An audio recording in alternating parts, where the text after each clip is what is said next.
Ahora, muy temprano en la vida, como equivocación o como resultado de una equivocación que los padres cometen en la crianza, los niños comienzan a aprender hábitos y patrones negativos. Los patrones y hábitos negativos tienen sus raíces principalmente en la crítica destructiva. La crítica destructiva comienza muy temprano en la vida, a veces en los primeros meses. Y la crítica destructiva la usan los padres para dirigir y controlar a sus hijos. Desafortunadamente, tiene un efecto muy peligroso y dañino sobre nosotros, ya que la crítica destructiva tiende a minar la integridad de la personalidad del niño. Muchos de nosotros, incluyéndome a mí y a muchos de ustedes, nos hemos visto minados y heridos por la crítica destructiva más que todas las guerras en la historia. Ahora, como resultado de la crítica destructiva, comenzamos a desarrollar hábitos y patrones negativos. Los patrones de hábitos negativos son respuestas condicionadas hacia los estímulos. Los patrones de hábitos negativos se desarrollan en los inicios de la vida. Se desarrollan como resultado de una repetición del temor y el dolor una y otra vez. Se desarrollan como resultado de la crítica destructiva, el castigo físico, etc. En los inicios de la vida comenzamos a desarrollar dos manifestaciones que nos persiguen durante toda nuestra vida y más que ninguna otra cosa inhiben nuestro potencial. La primera es la llamada patrón de hábito negativo inhibido. El patrón de hábito negativo inhibido se aprende cuando al niño le dicen una y otra vez no. Aléjate de ahí, no toques eso, y se le castiga. Cuando el niño intenta algo nuevo, o se involucra con algo, o huele algo, o derrama algo, o rompe algo accidentalmente, el padre estalla y se enfada mucho. Como ven, el niño está impulsado por la curiosidad insaciable de explorar su mundo.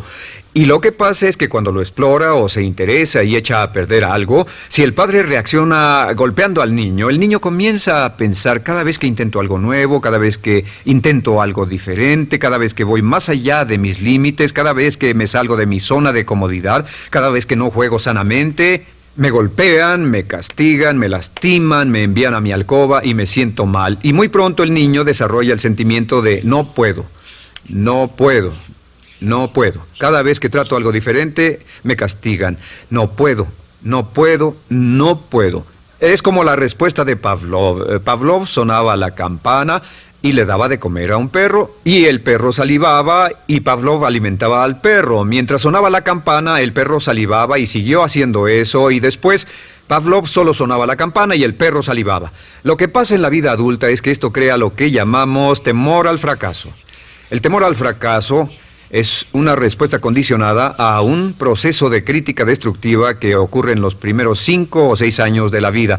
El temor al fracaso automáticamente nos activa, nos sentimos ansiosos, tensos, intranquilos, sentimos presiones y estrés en nuestro plexo solar, sentimos ganas de retirarnos del evento, y el temor al fracaso es la razón principal por los fracasos en la vida adulta. Es la razón principal por la que evitamos cumplir plenamente nuestro potencial.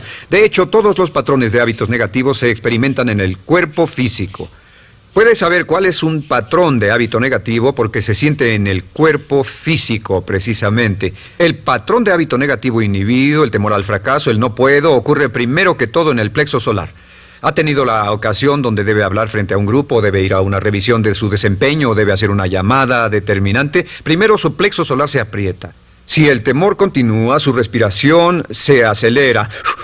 Su corazón comienza a latir apresuradamente, su frecuencia respiratoria aumenta y le duele la cabeza como migraña en la parte frontal, su garganta se le cierra y no puede hablar y se le seca la boca por completo, y como se pone tan tenso y asustado, va corriendo al baño. Estas son todas las manifestaciones. No hay peligro físico, pero sí peligro psicológico, una respuesta condicionada. Cuando sentimos estas cosas, la tendencia es retirarse de la situación que las ocasiona, y es la razón por la que no logramos mucho si retrocedemos. Es muy importante. El segundo patrón de hábitos negativos es el compulsivo.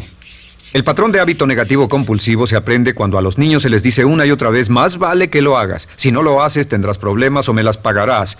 A los niños se les convierte en recipientes del amor condicionado.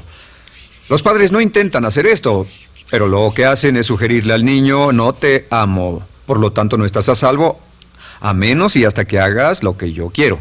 El niño crece sintiendo: tengo que hacer Lo que quiera mi mamá, debo complacerla, debo complacer a papá, debo complacer a los demás, debo complacer a mis parientes y a veces debo complacer a mis semejantes, debo complacer a mis maestros, debo complacer a todo el mundo y crecen con esto, debo.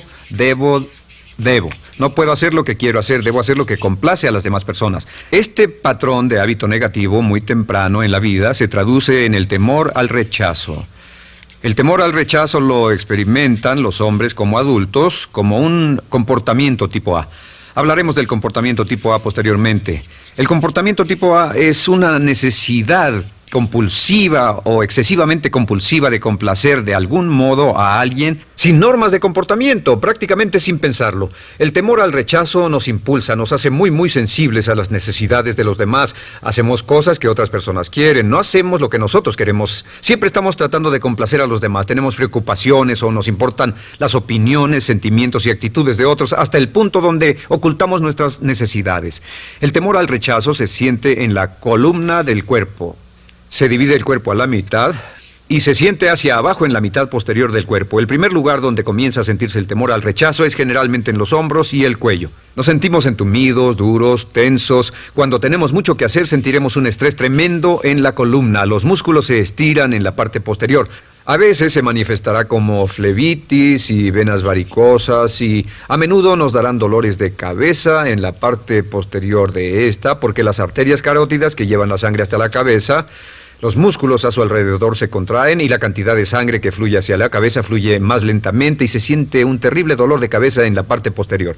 Estos dos temores, los patrones de hábitos negativos compulsivos, el compulsivo y el inhibitorio, son resultado de la crítica destructiva, el gran destructor de la personalidad que nos persigue durante toda la vida. Y lo maravilloso de todo esto es que como son patrones de hábitos aprendidos, podemos olvidarlos. Podemos acabar con el temor al fracaso que nos detiene. Podemos acabar con el temor al rechazo que hace que hagamos cosas que complacen a los demás en vez de complacernos a nosotros, trabajando con nuestra propia autoestima.